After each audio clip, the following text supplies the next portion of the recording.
하나님 말씀 함께 보겠습니다. 호세아 14장 8절의 말씀입니다. 구약성경 1269페이지 호세아 14장 8절, 하나님의 말씀을 귀 기울여 들어주시기 바랍니다. 에브라임의 말이 내가 다시 우상과 무슨 상관이 있으리요 할지라, 내가 그를 돌아보아 대답하기를 나는 푸른 잣나무 같으니 내가 나로 말미암아 열매를 얻으리라 하리라. 아멘. 호세아 14장 마지막 이제 거의 다 왔습니다. 끝나는 줄 아셨다면 아직 안 끝났습니다. 14장 9절 아직 한 절 남아 있고요. 우리가 지난 시간까지 4절부터 7절까지의 내용들을 보면서 하나님이 우리에게 이스라엘을 향해서 얘기하는 거죠. 북이스라엘을 향해서 내가 너희에게 이슬과 같이 되겠다. 내가 너희가 그늘이 되겠다. 그래서 어떻게 해요? 하나님께서 이스라엘을 보살피고 하나님께서 이스라엘을 돌보셔서 내가 너희에게 나의 은혜를 베풀어 주겠다. 이스라엘을 다시 한 번 더 회복시켜 주시겠다는 그 하나님의 은혜의 말씀이 계속해서 선포되고 있는 것입니다. 이 8절까지가 사실은 그 은혜의 말씀인데 제가 둘로 나눈 거죠. 이 8절을 통해서도 다시 한 번 더 하나님께서 이스라엘을 회복시키는, 우리를 회복시키시는 이 하나님의 사랑을 우리가 알게 되고 그 은혜가 무엇인지를 함께 나눌 수 있는 귀한 시간이 되기를 바랍니다. 8절 말씀을 우리 다시 한번 천천히 같이 읽어보겠습니다. 8절입니다. 같이 읽죠. 시작.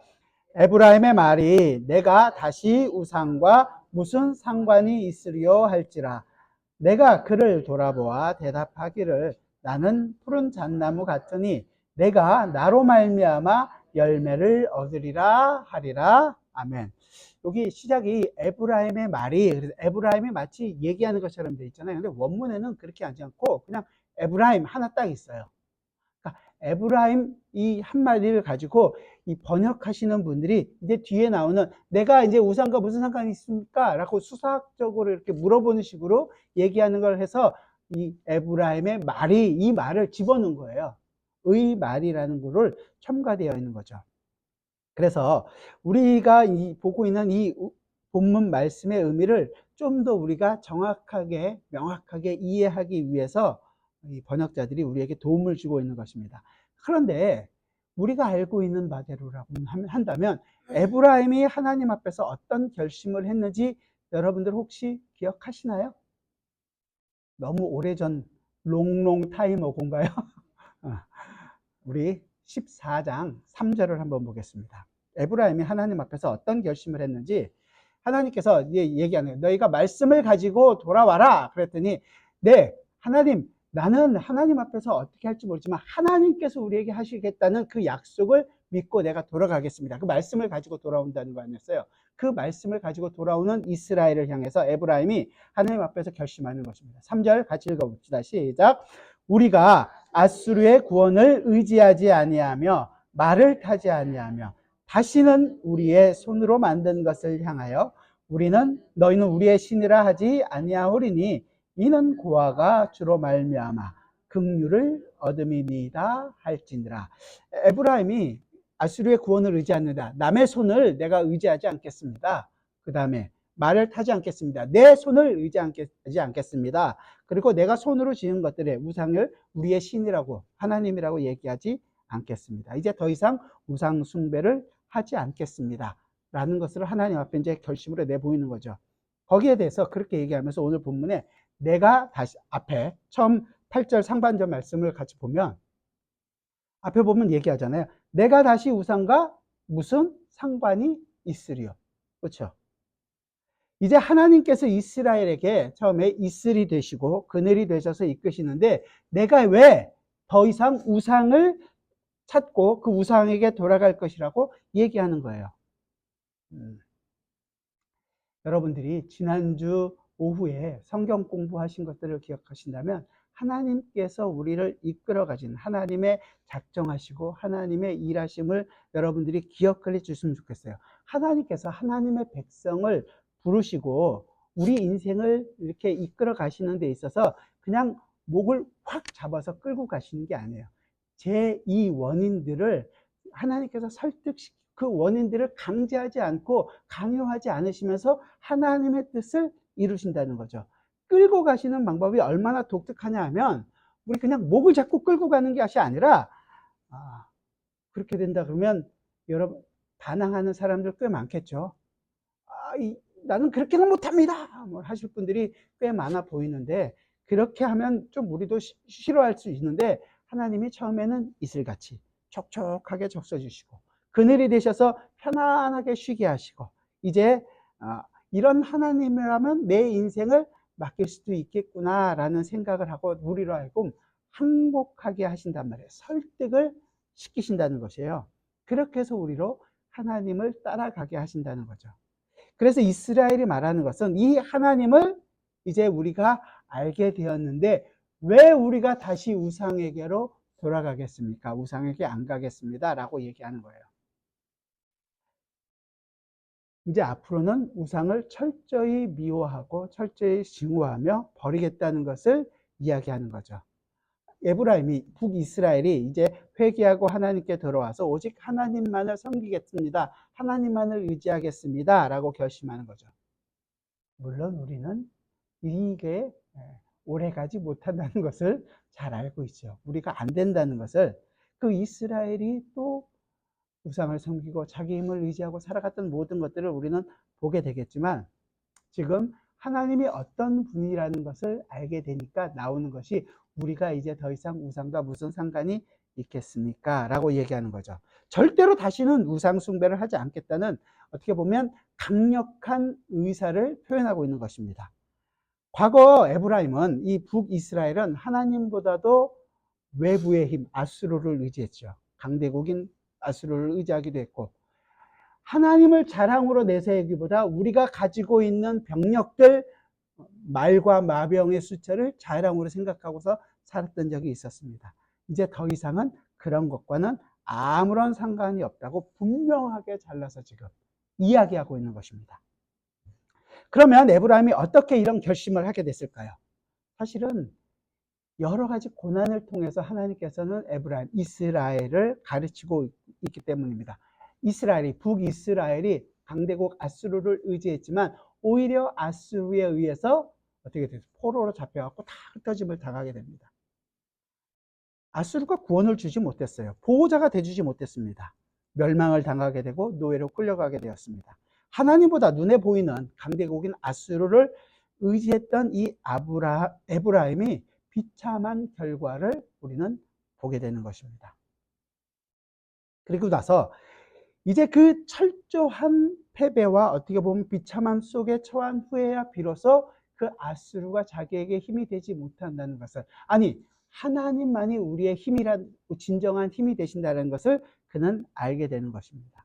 그리고 이제 그들이 섬겼던, 아수르가 섬겼던 그 우상을 우리는 철저하게 배격하겠습니다 라고 얘기하는 거죠. 하나님을 알게 되는 순간 우리는 우리에게 있어서 우리가 얼마나 죄인인지를 알게 됩니다. 성경에서 하나님을 만났던 모든 사람들이 그 하나님을 만나는 순간을 우리는 보게 될 때 우리의 죄 때문에, 자신의 죄 때문에 괴로워하게 되는 것을 보게 됩니다. 먼저 이사야 선지자를 보게 됐죠. 이사야 6장 5절인데요.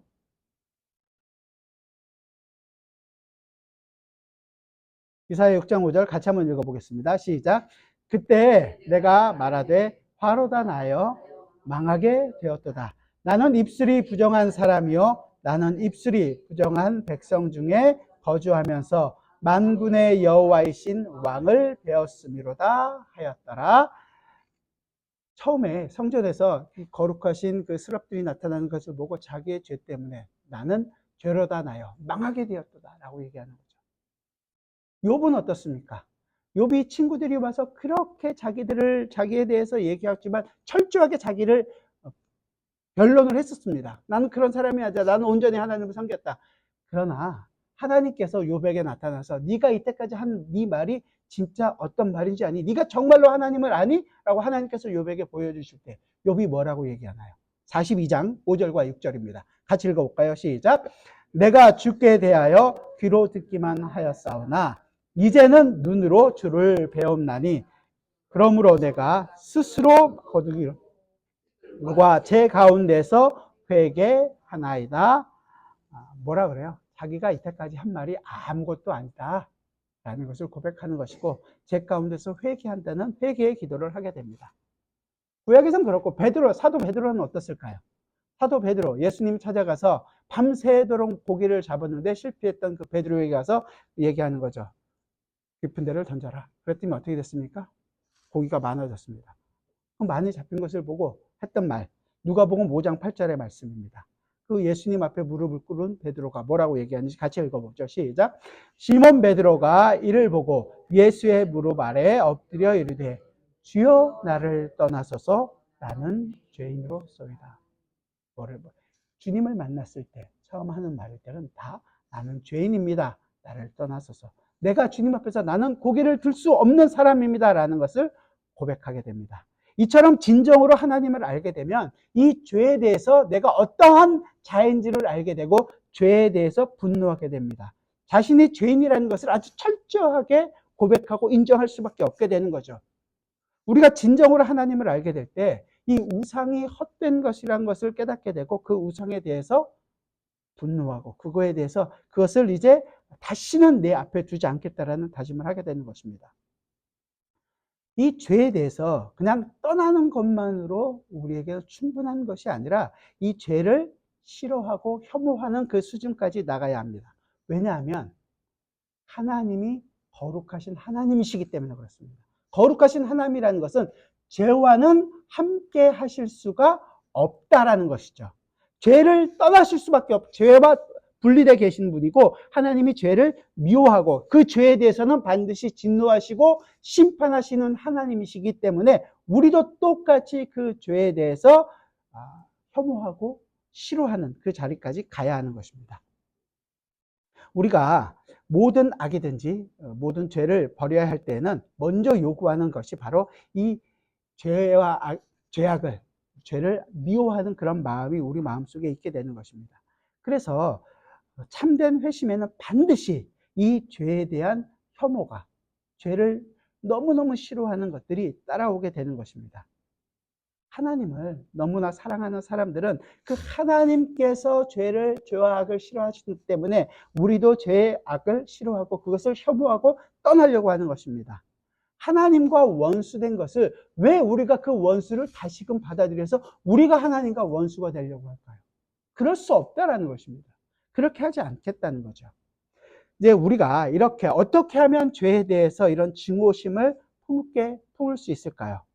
그것은 다른 것이 없습니다. 말씀과 기도.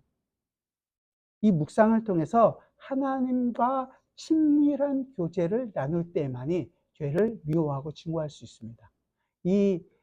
우리가 얘기하고 있는 진짜 말씀과 기도 외에는 우리 속에서 하나님이 좋아하시는 것을 알 수 있는 방법이 없어요.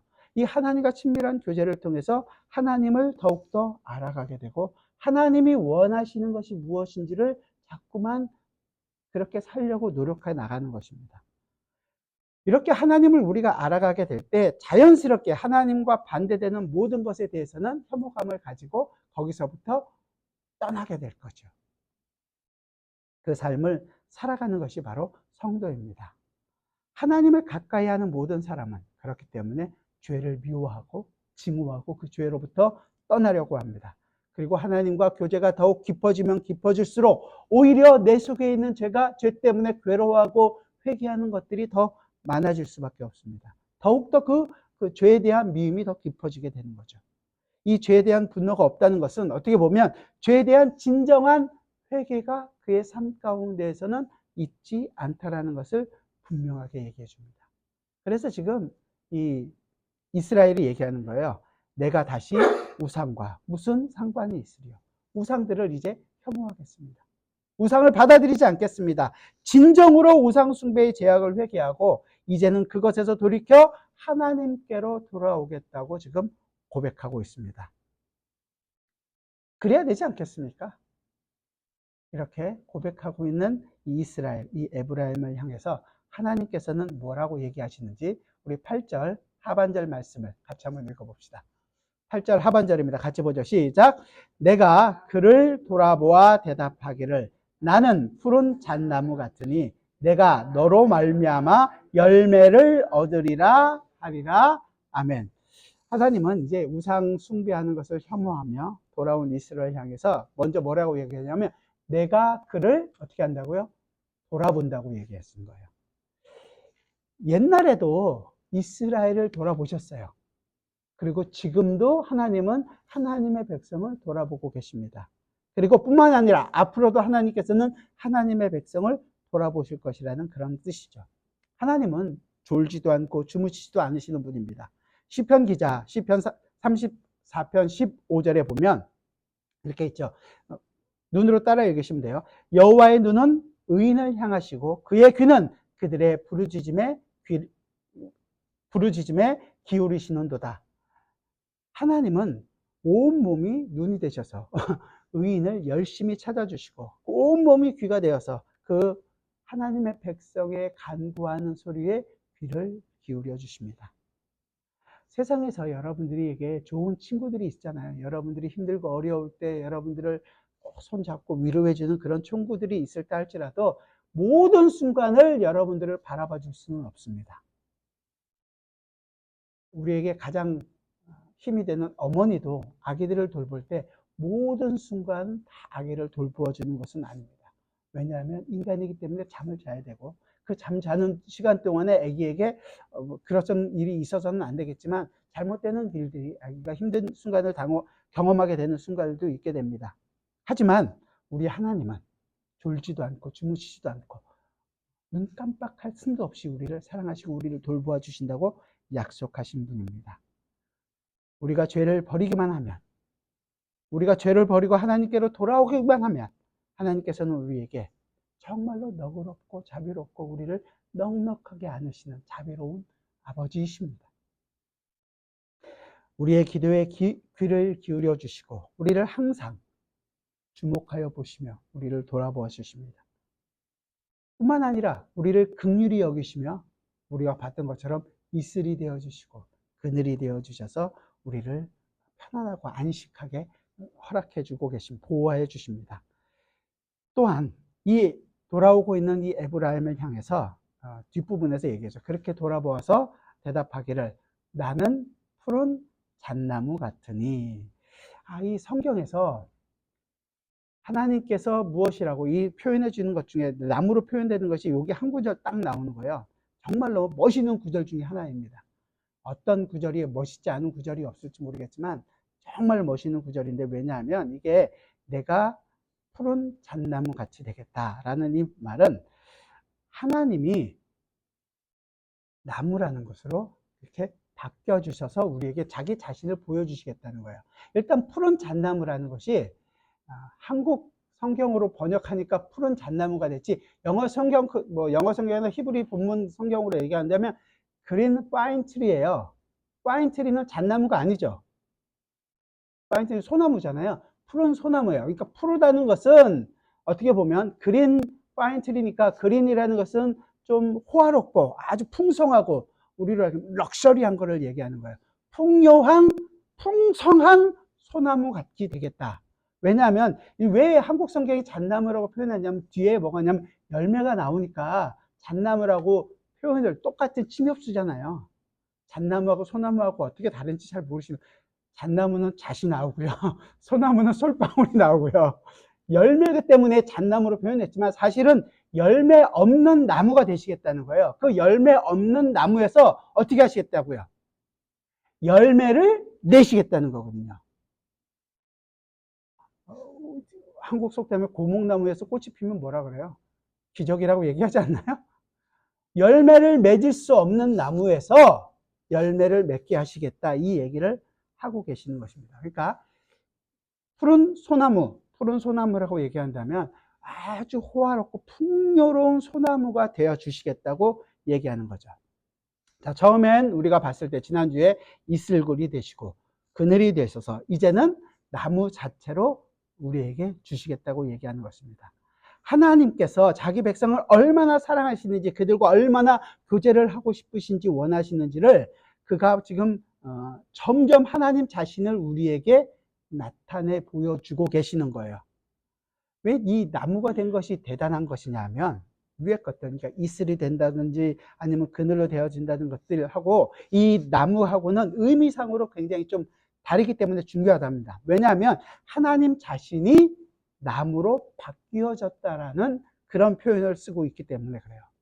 하나님은 우리가 이때까지 웨스트민스터 신앙 고백을 배움으로써 본 것처럼 하나님은 스스로 만족하시는 분이시고 하나님은 스스로 풍성하신 분이시고 하나님은 우리의 도움이 조금도 필요하신 분이 아니시단 말이에요. 스스로 복되시고 스스로 완전하신 그분이 자기 자신을 나무로 바꾸셔서 이스라엘로 하여금 뭘 하겠다고? 열매를 맺게 하시겠다고 하시는 것이기 때문에 이게 굉장히 중요한 구절이 되는 것입니다. 놀라운 것은 하나님 자신이 자기 자신을 이스라엘이 열매를 맺게 하기 위해서 자기 자신을 내어 놓으신다는 의미가 있기 때문에 굉장히 이게 놀라운 거예요. 여러분들이 항복을 잘 안 하시는데 우리가 하나님이 얼마나 우리를 사랑하시는 그 열심이 대단한지를 자기 자신을 나무로 내어주셔서 이렇게 조금 이따가 쓸 말이지만 자기 자신을 부인하시고 내어놓으셔서 우리로 하여금 열매 맺는 그 자리로 가게 하시겠다는 거예요. 하나님의 자기 부인을, 하나님께서 먼저 자기를 부인하신 것입니다. 예수님께서 마태복음 16장에서 얘기하잖아요. 너희가 나를 따라오려거든 어떻게 하라고요? 자기를 부인하고 자기 십자가를 지라고 얘기하죠. 마태복음 16장 24절 같이 한번 보죠. 마태복음 16장 같이 읽죠. 시작. 누구든지 나를 따라오려거든 자기를 부인하고 자기 십자가를 지고 나를 따를 것이니라. 너희가 나를 따라오거든 자기 십자가를 지고 자기를 부인하고 십자가를 져라 하기 이전에 이미 뭐 하시는 거예요? 하나님 자신이 자신을 부인하시는 일을 하신다는 거죠. 스스로 만족스럽고 스스로 모든 것들을 풍성하신 분이 자기를 부인하셔서 스스로 나무가 되어주신다는 것입니다. 이 나무는 푸른 나무예요. 푸른 나무인데 말씀드린 것처럼 열매를 맺을 수 없는 나무예요. 일부러 열매를 맺을 수 없는 나무로 표현하는 거예요. 만약에 열매가 목적이었다면 우리는 성경에 잣나무로 표현해서 열매가 있는 것처럼 표현하지만 열매가 목적이었다면 열매 좋은 게 뭐 있어요? 그 지중에서 올리브유, 그렇죠? 감람나무 이런 거 하면 풍성함을 표현했을 텐데 일부러 푸른 나무가 되어진 열매를 맺지 못하는 푸른 나무라고 표현하고 있는 것입니다.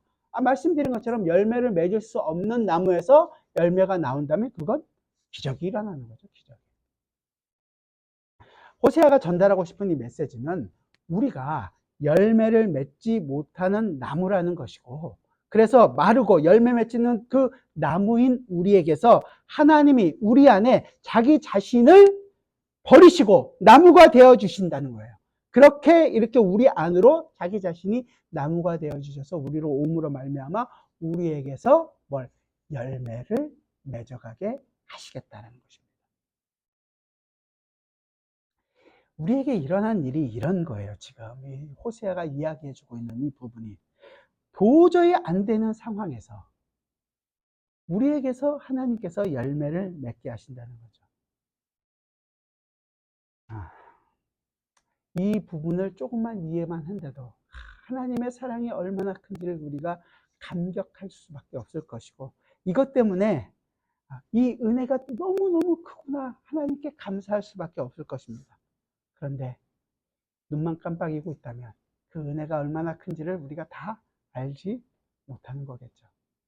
안타까운 부분보다 여러분들이 다 함께 이 하나님께서 하나님이 먼저 자기를 부인하셔서 우리 안에서 우리로 하여금 열매를 맺게 하기 위해 자신을 부인하시고 나무로 와주셨다라는 그 내용을 여러분들이 조금 더 이해해 주셨으면 좋겠습니다. 이 사랑의 강도가 어떤 것인지를 여러분들이 조금 이해해 주시기를 바랍니다. 그 다음으로 우리가 살펴볼 것은 이 열매예요. 우리에게서 열매가 맺힌다 그러면 우리는 열매 그럼 제일 먼저 생각나는 게 뭐예요? 갈라디아서 그렇지 않나요?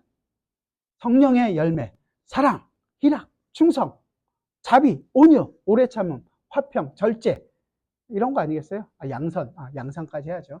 양선, 이 9가지의 성령의 열매들을 우리는 맺자. 그래서 우리가 열심히 성령의 열매를 맺자 쪽으로 가는데 이것은 우리의 열매가 아니라 누구의 열매예요? 성령의 열매예요.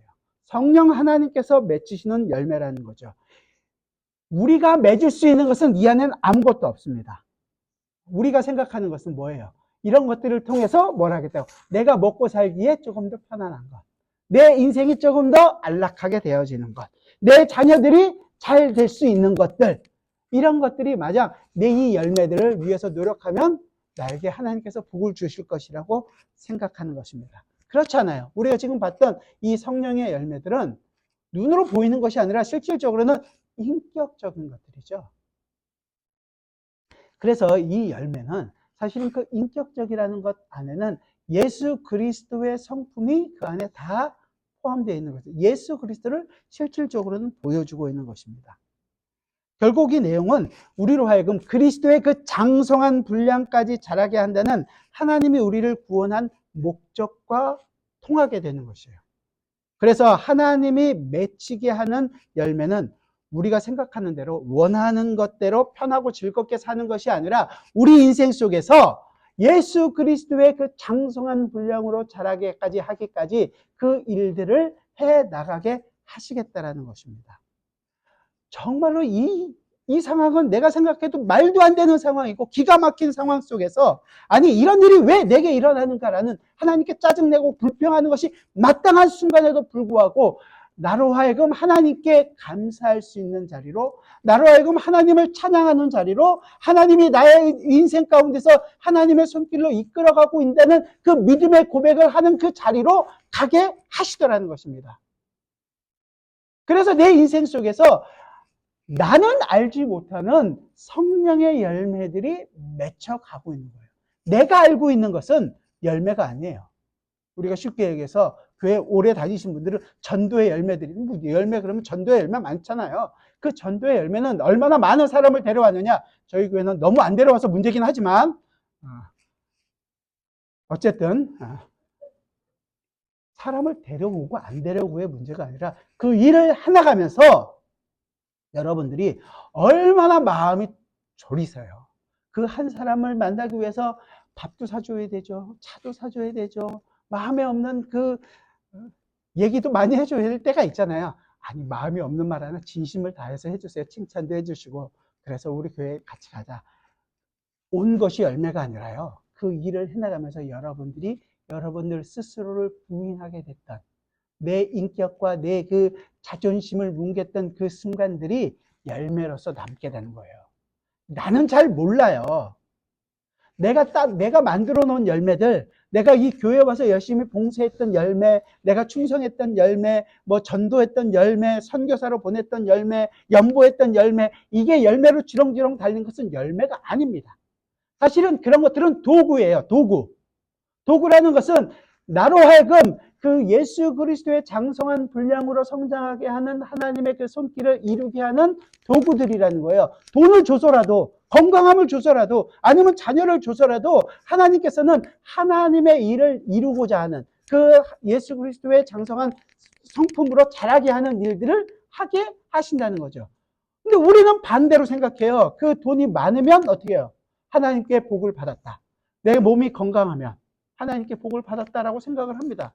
어제 저희 어머니가 병원에 입원을 하셨어요. 입원한 병실 앞에 있는 똑같은 병실에 누워 계시는, 이제 수술하고 입원해 계시는 보호자 한 분이 그러시더라고요. 예수를 잘 믿으면 복을 받아서 죽을 때도 잘 죽는데요. 그래서 제가 그랬죠. 바울을 생각해 보시라고. 그런 일 없다고.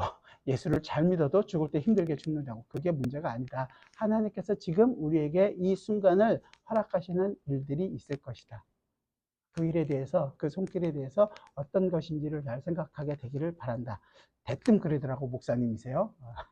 그래서 말을 너무 제가 하고 싶은 말을 하는구나라는 생각을 잠깐 했었는데, 어쨌든 여러 가지로 우리가 생각하고 있는 부분들은 마치 내 인생이 잘 되면 하나님으로부터 복을 받아서 내가 잘 되고 있는 것인 것장 착각을 한다는 거예요. 그 잘 되게 하신 것, 건강하게 하신 것, 우리에게 자녀들이 있다는 것, 뭐 여러 가지 것들을 허락하시는 이유는 그게 목적이 아니라 그 일을 통하여서 뭘 하라고요? 예수 그리스도의 성품을 닮아가도록, 예수 그리스도의 성품이 내 속에서 나타나게 되도록 그 일을 해나가면서 예수 그리스도를 더욱더 알아가고 사랑하고 그 가운데서 하나님 나라의 그 모든 것들을 내가 경험하게 되기를 원하신다는 거예요. 그걸 위해서 주셨다라는 것을 놓쳐서는 안 될 것입니다. 하나님께서 우리에게 이 성령의 열매를 맺게 하시기 위해서 뭘 하신 거예요? 하나님 자신이 푸른 잣나무가 되시는 거죠. 이 하나님이 이렇게 표현한 예수 그리스도를 우리에게 예수 그리스도 자신이 기업으로 주신다는 것이에요. 열매가 예수 그리스도의 성품을 나타내는 것이기 때문에 이제 우리에게는 최고의 선물을 받은 거예요. 하나님 자신이 우리의 기업이 되시겠다는 거죠. 이렇게 얘기하니까 잘 이해가 안 되시니까 성경대로 얘기한다면 이런 거예요. 나는 너의 하나님이 되고 너는 나의 백성이 될 것이다. 누가 하신 거예요? 하나님께서 하신 약속을 하나님께서 지키시고 하나님께서 이제 우리에게 그 약속을 이루시겠다는 것입니다. 그저 하나님이 내 뒷배경이 되셔서 내 문제들을 해결 쫙쫙 해주고 어려우면 지니처럼 딱 나타나서 해결사처럼 딱 해결해서 내 인생 가운데 꽃길 쫙 깔아주셔서 가게 하시면 얼마나 좋겠습니까? 그런 하나님이 아니라 정말로 기가 막힌 웅덩이 속에서도 내가 살아가고 있는 것은 하나님 자신이 나의 기업이십니다. 하나님 자신이 나의 생명이십니다. 하나님 자신으로 말미암아 내가 지금 살겠습니다라는 것을 고백하게 하신다는 것입니다. 이게 호세아가 계속해서 쭉 이끌어오는, 호세아 처음서부터 이끌어오신 내용 중에 하나가 뭐냐면 결혼이잖아요. 결혼 관계를 통해서 우리에게 이야기해 주고 있는 거예요. 호세아가 말도 안 되는 결혼을 했잖아요. 음탕한 고멜과 결혼을 해서 그 고멜이 또 도망감에도 불구하고 꼭 또 찾아가서 돈을 주고라도 그를 데려오는 일들을 통해서 이 하나님 백성이 하나님께서 하나님의 백성을 어떻게 이끌어 가시는지 결혼 관계가 가지고 있는 이 부분으로 설명을 해 주시는 거죠. 아내와 남편이 서로에게 종속이 되는 것을 얘기하는 거예요. 자기 인생 자체를 그 사람에게로 다 던지는 거 아니에요. 그래서 보통 뭐 남편 잘 만나서 팔자를 고쳤네. 옛날 한국 분들이 저희 집하고는 전혀 상관없는 일일지도 모르겠지만 반대도 있죠. 아내를 잘 만나서 뭐 사람이 됐네. 이런 얘기들을 할 때가 있지만 둘이 무슨 얘기냐면 한 사람 한 사람이 만나서 운명 공동체로서의 역할을 하는 거죠. 하나가 잘 되면 그것으로 말미암아 더 사람들이 잘 되는 것이고 한 사람이 안 되면 모든 두 사람이 함께 힘들어하는 것입니다. 그 관계를 결혼으로 얘기해 주는 거잖아요. 하나님이 우리에게 하나님 자신이 신랑이 되시겠다는 것이고 그냥 보살펴 준다는 것으로 끝나는 것이 아니라 나는 이제 너와 나의 운명을 너에게 맡기겠다. 하나가 되겠다라는 거예요. 하나님이 우리와 하나가 되셔서 같이 운명 공동체로서의 역할을 하게 된다는 것입니다. 하나님이 우리를 얼마만큼 사랑을 고백하시냐면 이제 내가 너와 운명을 같이 할 만큼 내가 함께 하겠다 얘기하는 거죠. 신랑과 신부가 함께 한다라는 우리 호세아 2장으로 한번 가볼까요? 조금 앞으로 가셔. 호세아 2장 19절과 20절입니다. 호세아 2장 19절과 20절 같이 한번 보겠습니다. 시작. 내가 내게 장가들어 영원히 살되 공의와 정의와 은총과 긍휼이 여김으로 내게 장가들며 진실함으로 내게 장가들리니 내가 여호와를 알리라. 아멘. 모든 것이 우리에게 주어졌다라는 그런 의미로서 이제 하나님께서 공의와 정의와 은총과 긍휼이 여김을 우리에게 장가들어서 우리와 함께 하시겠다는 것이에요. 하나님이 가지고 계셨던 그 모든 것들을 이제 우리와 함께 하신다는 거죠. 우리가 어떤 존재인지를 여러분들이 조금 생각해 주시면 좋겠어요. 하나님이 가지고 있던 그 모든 것들을 이제 우리와 함께 나누시고 그것을 통해서 우리에게는 어떻게 한다는 거예요? 하나님께서 열매를 맺게 하시겠다는 거죠. 이게 좀 구약적으로 표현하니까 어려울 수 있는데 신약적으로 표현하면 이런 거예요. 요한복음 15장 아시죠? 예수님이 뭐라고 그러죠? 나는 참 포도나무요 너희는 가지니. 그렇죠? 15장 4절과 5절 말씀을 같이 한번 읽어보죠. 4절과 5절 같이 읽죠. 시작. 내 안에 거하라. 나도 너희 안에 거하리라. 가지가 포도나무에 붙어 있지 아니하면 스스로 열매를 맺을 수 없음 같이 너희도 내 안에 있지 아니하면 그러하리라. 나는 포도나무요 너희는 가지라. 그가 내 안에 내가 그 안에 거하면 사람이 열매를 많이 맺나니 나를 떠나서는 너희가 아무것도 할 수 없음이라. 아멘. 그러니까 가지가 열매를 맺는 이유는 가지가 스스로 잘라서 열심히 뭘 해서가 아니라 어떤 거예요? 가지가 나무에 붙어 있으면 되는 거예요. 나무에 붙어 있으면 되는 거죠. 그러면 열매를 맺는다는 거예요. 우리 성도들의 가장 큰 약점 중에 하나가 뭐냐 하면 이 나무에 붙어 있으면 되는데 자꾸만 이 가지가 스스로 뭔가를 하려고 하는 거예요. 스스로 뭔가를 해서 여기다 열매를 맺혀가겠다. 저희 아버님이 돌아가셨는데 감을 좋아하셔서 집에 감나무가 있었어요. 감나무가 해거리를 하거든요. 그런데 해거리를 한다는 건 감이 풍성하지 않을 때가 있잖아요. 그러면 이 철사줄로 감을 붙여놨어요. 그건 살아있는 감이 아니죠. 우리 스스로 뭔가를 자꾸 하려고 하는 거죠. 새도 안 쪼아 먹더라고요. 신기하게. 그런데 그 감을 벤치로 딴 적은 내가 그때가 처음인데 어쨌든 우리 스스로 뭔가를 하려고 가지가 옷자라기도 하고 그러면 어떻게 될까요? 옷자란 가지가 제일 먼저 잘려나갑니다. 우리는 힘써 열심히 뭔가를 하려고 하지만 제일 먼저 하나님은 잘라내십니다. 오히려 가지가 나무에 붙어 있으면 그 나무로부터 양분을 공급받고 나무로 말미암아 열매를 맺게 되는 거죠.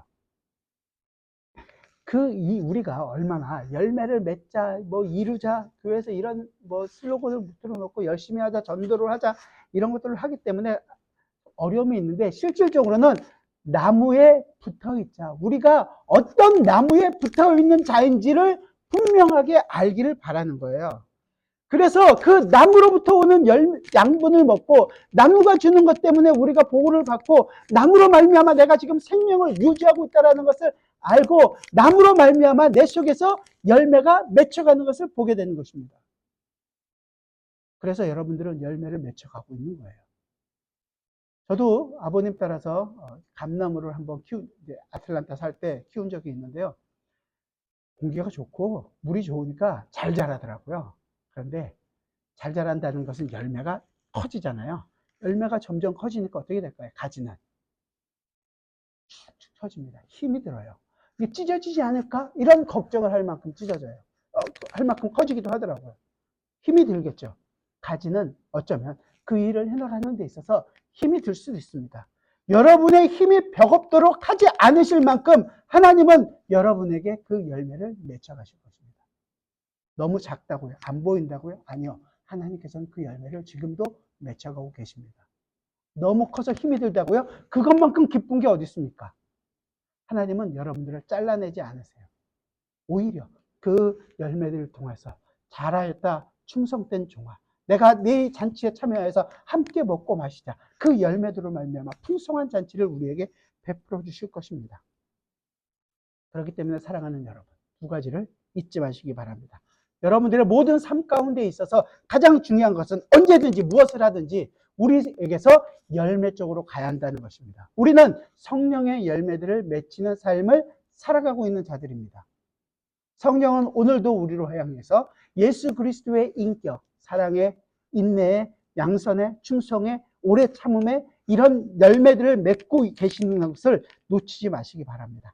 그래서 여러분들이 생활하고 먹고 마시고 사람들을 만나고 또 교제하고 아니면 세상에 있는 사람들과 하고 있는 그 모든 일들, 이제 돈 버는 일은 다 지나신 분들이 많고 아직 돈 버는 일에 열심히 한 가정이 있긴 하지만 그래도 그 일을 통해서 뭘 하는 거예요? 이 열매 쪽으로 가야 한다는 것입니다. 동시에 이 열매를 맺는 것을 보면서 하나님께서는 반드시 여러분의 삶 속에서 열매를 맺히실까요? 안 맺히실까요? 맺히신다는 그 믿음의 눈으로 내 자신의 삶을 보실 수 있어야 됩니다. 믿음의 눈으로 여러분의 인생을 바라보셔야 된다는 것입니다. 내 상황과 내 모든 것을 동원해서 하나님은 이 열매를 맺고 계시며 나를 이끌어 가신다라는 것을 알기 때문에 주저하지 않고 갈 수 있는 것이고, 어려운 순간에도 포기할 수 없는 것이고, 또한 모든 것이 나에게 주어져 있는 순간에 자만하지 않는 것입니다. 하나님께서 지금도 나로 하여금 나를 부인하고 하나님의 일을 해나가시도록 하나님의 손길이라는 것을 고백하게 되는 것입니다. 그래서 감사한 거예요. 그래서 나를 자랑할 수 없는 것입니다. 그래서 예수 그리스도가 나타나기를 원하는 것입니다. 우리의 목표가 뭡니까? 우리가 얼마나 건강하게 예수를 잘 믿고 있는가? 우리가 얼마나 건강한 교회인가? 얼마나 개혁교회인가? 그런 거 절대 아닙니다. 그 모든 것이 도구가 돼서 우리 속에서 예수 그리스도의 십자가가 얼마나 내 삶 가운데서 드러나고 있는가? 하나님의 은혜를 내가 얼마나 경험하고 있으며 그 경험한 은혜를 내 삶 가운데서 보여주고 있는 것인가? 그것이 목표가 되어야 되고 그게 목적이 되어야 되는 것입니다. 그렇기 때문에 우리는 한순간도 쉴 수가 없는 거예요. 한순간도 게으를 수가 없는 것입니다. 매 순간 이 하나님의 은혜를 보이기 위하여, 더 알기 위하여, 그 하나님의 은혜를 나누기 위하여 교제하고 나누고 하는 삶을 살아가는 것입니다. 이게 성도의 삶입니다. 우리의 인생을 붙잡고 계시는 이 하나님의 열심이 얼마나 대단한 것인지를 여러분들이 더 알게 되기를 원합니다.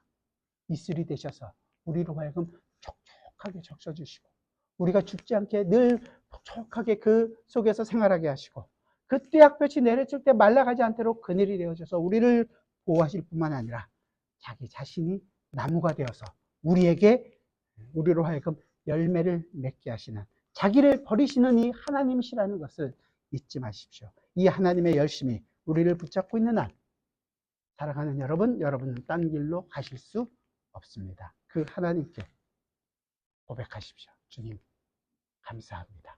내 인생 그 주님으로 말미암아 나도 감사함을 고백하겠습니다. 믿음으로 사는 여러분들이 되시기를 바랍니다. 우리가 이제 끝나고 부를 찬송 548장은 존 켈빈이 그렇게 산 그 자기의 인생에 대해서 고백하는 찬양시입니다. 자, 가사만 읽어드릴게요. 우리가 부를 548장 가사 내용입니다. 날 구속하신 주께 엎드려 그 크신 은혜 찬송합니다. 내 연약함을 긍휼히 보사 근심과 걱정 맡아 주소서. 자비와 은총 충만하신 주 진리로 우리 다스리시네. 우리의 마음 방황할 때 갈 길을 비춰 인도하소서. 주님은 우리 생명이시며 진리와 길이 되시나이다. 믿음과 소망 항상 주시사 섬기며 봉사하게 하소서. 주님의 사랑 한량 없으니 나 같은 죄인 주 안에 살고 내 안에 주님 항상 계시니 죄악이 나를 주장 못하네.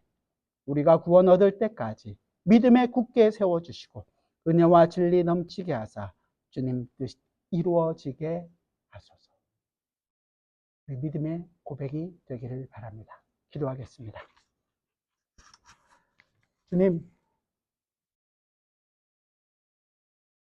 정말로 쓰레기 같고 정말로 지옥불에 던져져도 마땅한 우리 인생 가운데 주님께서 찾아와 주시고 이슬이 되어서 우리를 촉촉히 적셔주시고 그늘이 되어서 우리를 시원하게 인도하실 뿐만 아니라 하나님 자신이 우리에게 그 푸른 나무가 되셔서 우리로 하여금 열매 맺는 삶을 살게 하신다는 이 하나님의 열심을 우리가 봅니다. 우리의 마음에 이 하나님의 열심을 알게 하여 주시고 그 하나님을 말미암아 죄에서 돌이키게 하여 주시고 죄를 미워하게 하여 주시고 오히려 하나님이 원하시는 삶이 어떤 것인지 내 자신이 부인되고 예수 그리스도가 높아지고 내 자신이 정말로 만물의 집기같이 되는 바로 그 순간에서 하나님이 온전히 증거될 수 있는 그 기쁨을 누릴 수 있는 저희가 되게 원합니다. 주님, 믿음의 눈으로 우리의 인생을, 우리의 삶을 돌아보게 하시고 믿음의 눈으로 주님께서 우리를 이끌어 가시는 그 손길을 붙들고 살아갈 수 있는 주님의 백성들이 되게 하여 주옵소서. 예수 그리스도의 이름으로 기도드리옵나이다. 아멘.